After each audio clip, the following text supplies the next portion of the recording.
Fala galera, aqui é o Adriano, mais conhecido como Kaiba. Quero trazer um assunto um pouquinho diferente aqui para vocês no canal. Desde já quero deixar o agradecimento pelo like de vocês e o comentário, vocês podem deixar aqui embaixo. Se inscrevam no canal também e vamos começar o vídeo.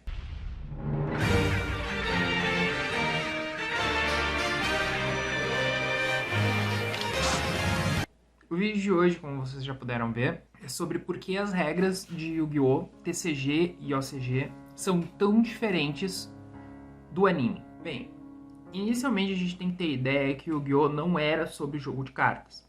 Yu-Gi-Oh!, como o próprio nome diz, é sobre jogos, tá? O personagem do Yugi, o Faraó Tem, ele era um rei dos jogos. Então isso a gente pode acompanhar no anime Zero do Yu-Gi-Oh! O anime Zero é a temporada da Toei que foi produzida em 1998. Vou deixar aqui pra vocês verem. Essa temporada, ela funcionava meio que como um Scooby-Doo. Os amiguinhos tinham um problema durante a semana e resolviam. Esses problemas foram evoluindo e a história foi seguindo até o ponto onde é apresentado, isso funciona tanto na temporada Zero quanto no mangá, tá pessoal? É apresentado um jogo e esse jogo se chama Magic and Wizards. Lembrando, tá? O anime que passou na TV Globinho, enfim, que a gente conhece, que tem o Reino dos Duelistas como primeira saga, ele é um anime que ele é rebutado, tá? Ele é dos anos 2000 e ele já foi feito com uma outra proposta, então a história dele tem algumas alterações, tem muito filler. Lembrando que o Takahashi, o autor de Yu-Gi-Oh!, ele nunca teve toda a história pronta na cabeça dele. A história foi se desenvolvendo e conforme foi agradando, ela foi se desenvolvendo em cima daquilo. Tanto que o Magic Wizards, que foi apresentado, fez muito sucesso. Então foi uma oportunidade de aprofundar alguns conceitos que ele brincava. E desses conceitos que ele brincava muito, acabou surgindo o Duel Monsters, né? Sendo apresentado com um jogo basicamente só com monstros e com algumas mágicas, tá? A gente pode pegar o primeiro duelo do Yugi do Kaiba no mangá, e esse duelo ele quase não tem cartas mágicas. E aí tem um outro ponto que eu quero trazer para vocês.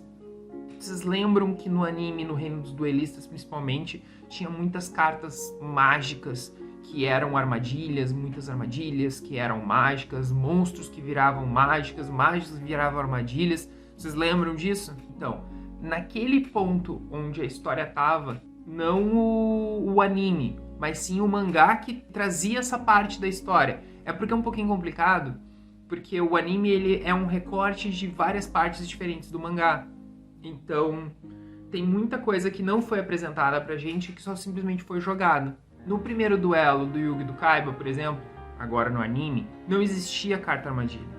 Isso também não fica muito claro, tá? Eu vou tentar trazer aqui bastante imagem pra vocês, pra não deixar vocês perdidos, tá?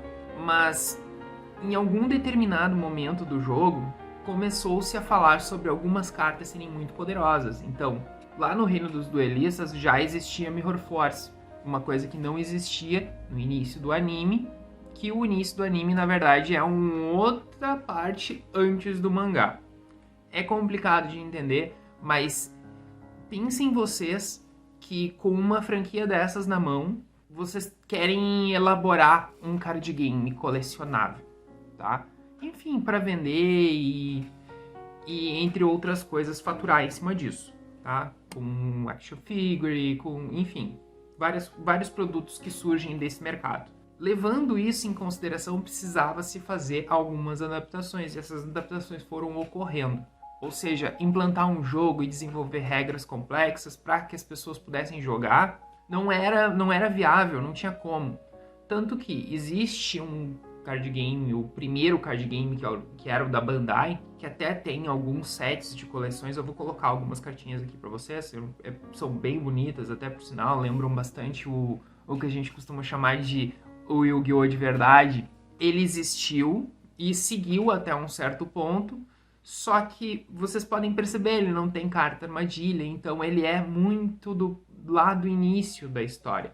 O Kazuki, tendo visto esse sucesso e também tendo uma cobrança em cima dele para ele criar a história a partir disso, a gente pode observar que coisas foram desenvolvidas para tentar balancear um jogo que inicialmente era simples e desbalanceado total. Não existia nenhum balanceamento em Yu-Gi-Oh!